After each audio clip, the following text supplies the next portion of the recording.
Good evening.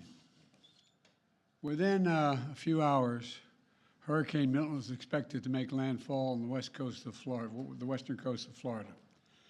Already we're seeing impacts from the storm, including significant winds and heavy rain. And there's also been frequent and widespread tornado warnings throughout the day, and they're continuing and expected to expand as Milton moves over land, including a few that have already touched down in South Florida. Currently, Milton is a Category 3 with wind speeds up to 120 miles per hour. But no one should be confused. It's still expected to be one of the most and worst destructive hurricanes to hit Florida in over a century. You know, both the heads of the National Hurricane Center and the National Weather Service made it very clear in conversations I've had with them earlier today. Milton still carries incredible destructiveness, can wipe out communities, can cause loss of life. Storm surge is still expected to be up to 13 feet. So I urge everyone in Hurricane Milton's path to listen to local officials and follow all the safety instructions they give. At this point, evacuation is probably difficult. So I encourage people to look for safer shelter. Sometimes moving just a few miles can mean the difference between life and death. We've already approved emergency declarations for Florida. We have thousands of federal personnel on the ground, and we've staged and are ready to go. We have 20 million meals, 40 million liters of water.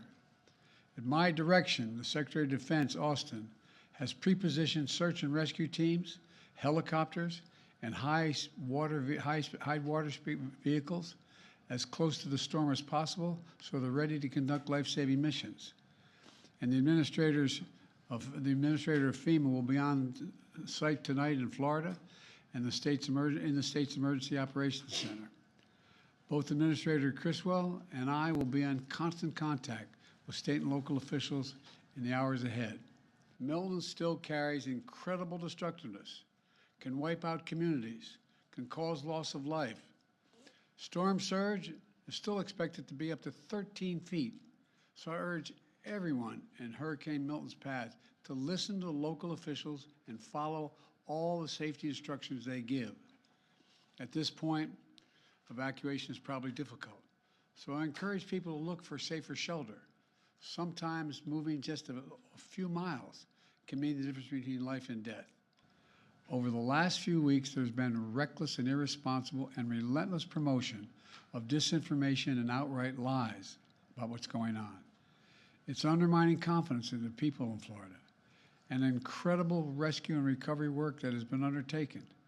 Literally, there are thousands of fellow Americans who are putting their lives at stake and putting on the line to do the dangerous work that needs to be done now. And it's harmful to those who most need the help. Quite frankly, these lies are un-American, and there is simply no place for them, not now, not ever. Former President Trump has led this onslaught of lies. Assertions have been made that property is being confiscated. That's simply not true. They're saying people impacted by these storms will receive $750 in cash and no more. That is simply not true either. They're saying that money needed for these crises are being diverted to migrants. What the heck are they talking about? Stop it. It's outrageous. It's just not true. Let me close with this. As difficult as these days and weeks have been, we've seen incredible courage by so many of our fellow Americans. I want to thank all the first responders for running toward danger instead of away from it, for saving lives and making a difference. FEMA personnel risking their lives, climbing on hillsides to reach people who cut off by Helena. Army National Guard flying through the gale wind force that